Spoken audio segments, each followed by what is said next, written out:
Kegiatan ini dilaksanakan pada tanggal 17 Juli 2026. Sebelum acara dimulai, kami melakukan persiapan terlebih dahulu, mulai dari menata tempat duduk hingga mengatur tata letak agar ibu-ibu PKK bisa melihat proses praktik dengan jelas nantinya. Acara kemudian dibuka oleh MC.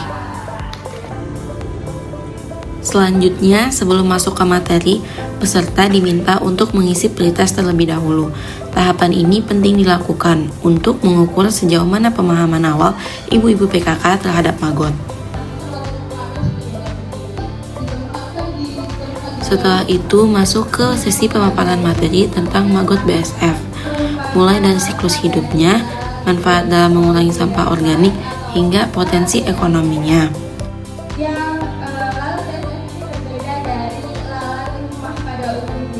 Pada bagian ini, alasan mengapa Magot perlu dibudidayakan dijelaskan lebih mendalam kepada peserta, yaitu bahwa sampah dapur yang selama ini menumpuk dapat diolah menjadi sesuatu yang bermanfaat.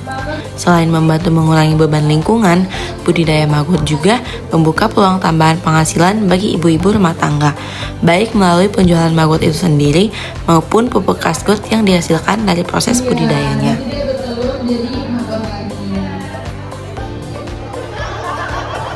Magot kering terus dapat kasgut.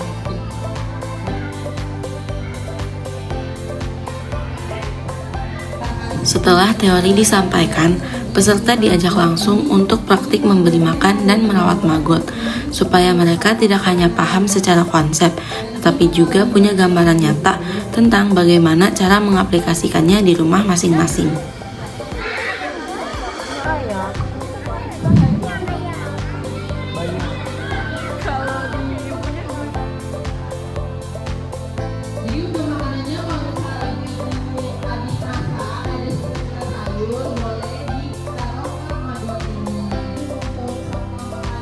Pemilihan program kerja budidaya Magot BSF sebagai kegiatan pemberdayaan bagi ibu-ibu PKK didasari oleh permasalahan sampah organik rumah tangga yang selama ini belum ditangani secara optimal.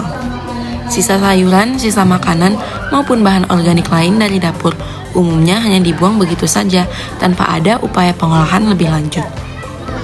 Padahal, di balik permasalahan tersebut sebenarnya tersimpan potensi ekonomi yang cukup besar, hanya saja belum banyak disadari maupun dimanfaatkan oleh warga. Dari kondisi tersebut, Magot BSF dipilih sebagai solusi yang dinilai tepat. Magot ini memiliki kemampuan mengurai sampah organik dalam waktu yang relatif singkat, jauh lebih efisien dibandingkan metode pengomposan konvensional.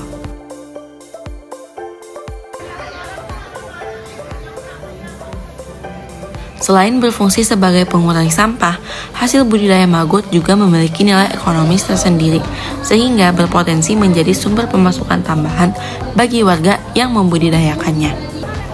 Melihat kondisi tersebut, kelompok kami menilai bahwa edukasi mengenai budidaya Magot ini relevan untuk diterapkan di desa ini, mengingat volume sampah organik yang dihasilkan dari aktivitas rumah tangga tergolong cukup tinggi setiap harinya.